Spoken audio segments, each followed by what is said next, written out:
لیکن اگر کوئی ہدایت مانگے سچے دل سے، یا اللہ مجھے ہدایت دے دے، یا اللہ مجھے سیدھے راستے پر چلنے کی توفیق دے دے، یا اللہ میری اولاد کو سیدھے راستے پر چلنے کی توفیق دے دے، تو یہ دعا رد نہیں ہوتی، اور یہ دعا ضرور قبول ہوتی ہے بشرطے کہ مانگنے والا ہو، سچے دل سے مانگے، خشوع کے ساتھ مانگے، اللہ تعالیٰ سے مانگنے کے انداز میں مانگے، تو اللہ تبارک و تعالیٰ وہ دعا رد نہیں فرماتے۔ بلکہ میرے شیخ حضرت عارفی رحمۃ اللہ علیہ فرمایا کرتے تھے کہ اپنے اللہ میاں سے جب کوئی مانگو تو مچل کر مانگا کرو، یعنی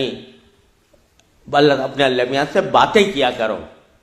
کہہ دیا کرو یا اللہ یا تو مجھے ہدایت دے دیجئے ورنہ آخرت میں مجھ سے مواخذہ نہ فرمائیے گا، یا تو مجھے ہدایت دے دیجئے، گناہوں سے بچا لیجئے، اپنی نافرمانیوں سے بچا لیجئے، یا پھر آخرت میں میری گرفت نہ فرمائیے۔